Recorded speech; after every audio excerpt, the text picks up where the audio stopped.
Yesterday's Taliban press conference, the rising cost of going to college in the capital, and the tabloid take on the release of footage of the monk's arrest are some of the stories carried on your front pages this morning.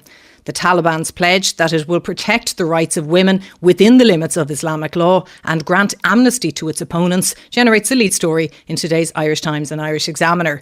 The Examiner runs with the front page picture from yesterday's press conference, while the Irish Independent opts for a shot of a group of Afghan women talking to the media, demanding that their rights be protected.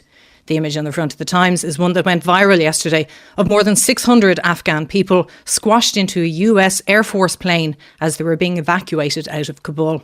The Times reports that although they sought to strike a moderate tone yesterday, several government workers reported being harassed, beaten and having goods stolen from them by Taliban members.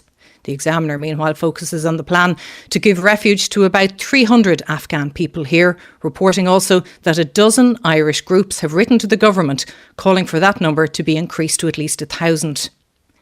Health officials are urging unvaccinated fans to consider skipping this weekend's All-Ireland hurling final and other uncontrolled gatherings amid fears it could lead to a surge in COVID cases. That's according to the lead story in today's Irish Daily Mail. Back in the front of the Times, Tadhg Daly, Chief Executive of Nursing Homes Ireland, reports on a small but concerning increase in the number of COVID cases being detected in nursing homes. For its lead story, The Independent reports that the annual cost for a student from outside Dublin to attend college in the capital looks set to rise to just under €14,000.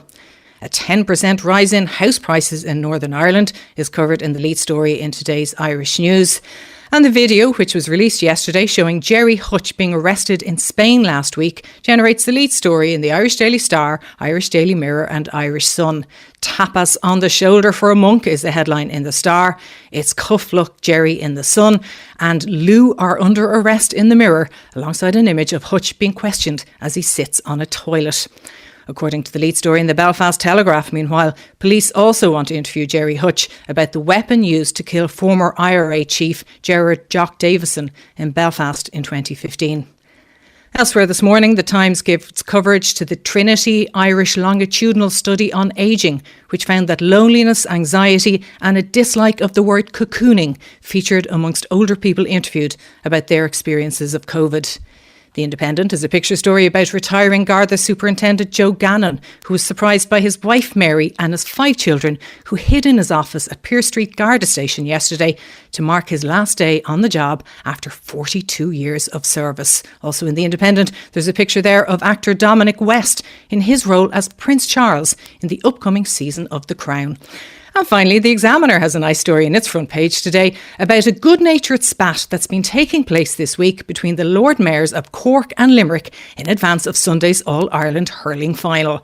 Cork Mayor Colm Kelleher got the ball rolling with a cheeky email putting it up to Limerick's Daniel Butler on Monday, which prompted the response from Mr Butler that he's willing to give his Cork counterpart a look at the Liam McCarthy Cup in Croke Park on Sunday before it returns Shannonside, where it's been happy for 2 of the last 3 years. Mr Kelleher retorted that Cork is the rightful place for the Cup to reside, since Liam McCarthy's family come from Ballygarvan. In his response yesterday, however, Mr Butler pointed out that Limerick was in fact the first recipient of the Cup as winner of the 1921 All-Ireland final, adding that Liam is very comfortable in the county.